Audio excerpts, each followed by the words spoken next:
Hello guys, আসসালামু আলাইকুম everyone.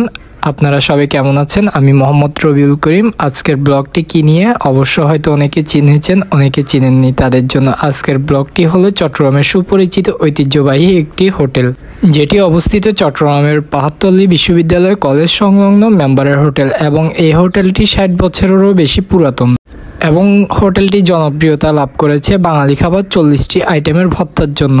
তো ফার্স্টে আমি বাসা থেকে বেরিয়ে পড়লাম, রিক্সা করে যাব। ফার্স্টে আমি যাব মেন রোড থেকে বাসে উঠে পড়লাম। এখন আমি যাব একে খান। তো আপনারা যারা দূর দূরান্ত থেকে আসবেন তারা বাসে থাকা অ্যাসিস্ট্যান্টকে বললে হবে যে আপনারা একে খান নামবেন, তো আপনাদেরকে খুব ভালোভাবে একে খান নামিয়ে দিবে। তো আমি দেখতে দেখতে চলে আসলাম একে খান। তো এখানে আসার পরে আপনারা দেখবেন এখানে সারিবদ্ধভাবে সিএনজি দাঁড়িয়ে থাকে। তো সিএনজি দাঁড়িয়ে থাকলে আপনারা সিএনজিতে উঠে পড়বেন, আর প্লেসগুলো খুব মনোযোগ সহকারে দেখবেন। সিএনজিতে ওঠার পরে সিএনজি ড্রাইভারকে ওয়্যারলেস নামার কথা বললে ওয়্যারলেস নামিয়ে দিবে, আর এখান থেকে ওয়্যারলেস ভাড়া হলো 10 টাকা। আর এটি হচ্ছে ফয়েজ লেক সি ওয়ার্ল্ড। আপনারা যারা ফয়েজ লেক সি ওয়ার্ল্ড আসবেন তারাও এখান থেকে সিএনজি করে আসলে ফয়েজ লেক সি ওয়ার্ল্ডের সামনে নামতে পারবেন। তো আমি দেখতে দেখতে চলে আসলাম ওয়্যারলেস। আর ওয়্যারলেস সিএনজি থেকে নামার পরে রাস্তার বিপরীত পাশে দেখবেন পাহাড়তলী বিশ্ববিদ্যালয় কলেজের একটি সাইনবোর্ড। তো আপনারা এটা দেখে কনফার্ম হতে পারবেন যে আপনারা সঠিক স্থানে এসেছেন। তারপর সাবধানে রাস্তা পার হবেন, আর রাস্তা পার হওয়ার পরে দেখবেন আপনারা যেখান থেকে সিএনজি থেকে নেমেছেন তার পাশেই হলো খুলশি কলোনির জামে মসজিদ, আর পাশে একটা বড় বিল্ডিং। তো এইভাবেই রাস্তা ধরে সোজা হাঁটতে থাকবেন, আর রাস্তা পার হওয়ার পরে ওইখানে রিক্সা পাওয়া যায়। আপনারা যারা দূর দূরান্ত থেকে এসেছেন, যদি অতিরিক্ত মাত্রায় ক্ষুধা লেগে থাকে তাহলে রিক্সা নিয়ে সোজা চলে যাবেন, আর রিক্সার ড্রাইভারকে মেম্বারের হোটেল বললেই মেম্বারের হোটেলের সামনে নামিয়ে দিবে। কিন্তু আমার তেমন ক্ষুধা না লাগার জন্য আমি ক্ষুধা বাড়ানোর জন্য হাঁটতেছিলাম। আর আপনাদেরকে আরেকটা ব্যাপার বলে রাখি, আপনারা যারা দূর থেকে আসবেন তারা অবশ্যই টাইম নিয়ে বের হবেন, কারণ 12:30 থেকে 1:30 পর্যন্ত মেম্বারের হোটেলে বসার সিটগুলো কোনো রকমভাবে খালি থাকে। কিন্তু 1:30-এর পরে আসলে আপনাদের সিটে বসার জন্য একটু প্রবলেম হবে, কিছুক্ষণ দাঁড়িয়ে থাকতে হইতে পারে। আর এটা হলো পাহাড়তলী কলেজ, যেটা ভিডিওর ফার্স্টে বলেছিলাম, তার পাশেই হচ্ছে মেম্বারের হোটেলটি। তো আমরা মেম্বারের হোটেলের উদ্দেশ্যে চলে আসলাম, আর সামনেই হলো মেম্বারের হোটেলটি। আর মেম্বারের হোটেলের ব্যাপারে কিছু তথ্য বলে রাখি। মেম্বারের হোটেলটি যিনি শুরু করে এবং প্রতিষ্ঠাতা করে উনি মারা যাওয়ার পরে তারপর ওনার বড় ছেলে এটা বর্তমানে পরিচালনা করতেছে। আর মেম্বার হোটেল নামটি দেওয়ার কারণ হচ্ছে যিনি এই হোটেলটি প্রতিষ্ঠা করে উনি নাকি ওই টাইমটাতে এই এলাকার মেম্বার থাকে। তো মেম্বার হওয়ার কারণে ওনার নামকরণের মাধ্যমে হোটেলটির নাম দিয়ে থাকে। তো আমরা আস্তে আস্তে হোটেলের ভিতরে যেতে থাকলাম। তো যাওয়ার টাইমে দেখতেছি প্রতিটা সিটই ফিল আপ, তেমন কোনো সিট খালি নেই। তো ভিতরেও তাদের বসার জায়গা আছে। তো ভিতরে ঢুকতে থাকলাম। তো ঢুকার পরে দেখলাম যে ভিতরে কয়েকটা সিট খালি আছে। আর আমরা এসেছি 1:10, তার মধ্যে হোটেলের সামনের সাইড পুরাটা ফিল আপ।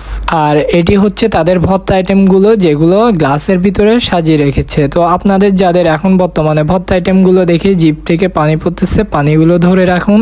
সময় নিয়ে হঠাৎ একদিন চলে আসবেন ভর্তা দিয়ে 1 প্লেট ভাত খাওয়ার জন্য। আর আরেকটা ব্যাপার বলে রাখি আপনাদেরকে, এখানে কোনো প্রকার মেনু কার্ড দিবে না। প্রতিটা আইটেম থেকে আপনাকে স্যাম্পল সামনে এনে দিবে, আপনি চয়েস মতো রুচিসম্মত যেগুলো মনে হবে ওইগুলো অর্ডার দিতে পারবেন মন মতো। আর এখানে ভর্তা আইটেম হচ্ছে টোটাল 40টি। কয়েকটি ভর্তার নাম আপনাদেরকে বলে রাখতেছি, যেমন মূল্যা শুটকি, কাচকি শুটকি, লইট্টা শুটকি, বেগুন ভর্তা, টমেটো ভর্তা, সিম ভর্তা, আদা গুনগুনি ভর্তা, সরিষা বাটা, কালো জিরা বাটা, নোনা ইলিশ ভর্তা, পেঁপে ভর্তা, ডাল ভর্তা, ডিম ভর্তা।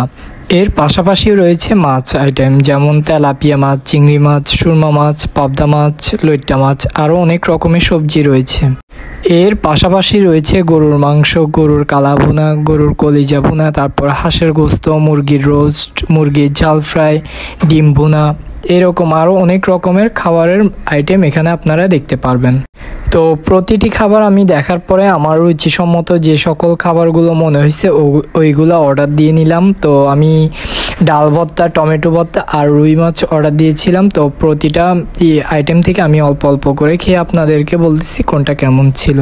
বিসমিল্লাহ। ফার্স্টে আমি টমেটো ভর্তা দিয়ে ভাত মেখে 1 নলা খাওয়ার পরে ভালোই স্বাদ পেলাম, টমেটো ভর্তাটা খুবই ভালো ছিল।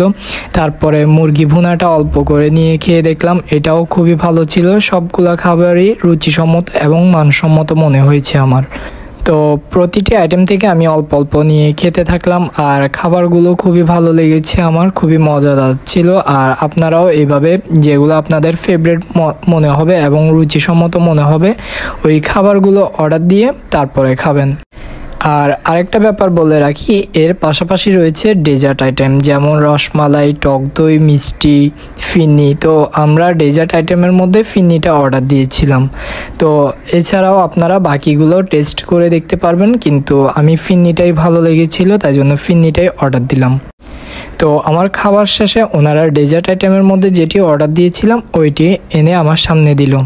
তো ডেজার্ট আইটেমটি ফিন্নিও ভালো মানসম্মত এবং রুচিসম্মত ছিল, আমার খুবই মজা লেগেছে ওনাদের ফিন্নিটা। আর আপনারা যারা চা প্রেমিক আছেন, খাবার শেষে এক কাপ চা দরকার, তাদের জন্য মেম্বারের হোটেল থেকে বেরিয়ে 2 কদম সামনে হাঁটলে দেখবেন মুজাহিদ চায়ের বাড়ি এবং সুইটস আইটেম। তো তারা মিষ্টির পাশাপাশি চাও বিক্রি করে থাকে। তো তাদের চাটাও অনেক ভালো। আমরা একটা হরলিক্স চা আর একটা গরুর দুধের চা অর্ডার দিলাম, দুটোটা চাই ফেভারিট, খুবই ভালো লেগেছে আমার। তো আজকের ব্লগটি আমার এ পর্যন্তই। ব্লগটি ভালো লাগলে লাইক, কমেন্ট অ্যান্ড শেয়ার করবেন, আর আমার পেজটা ফলো দিয়ে রাখবেন। আল্লাহ হাফেজ।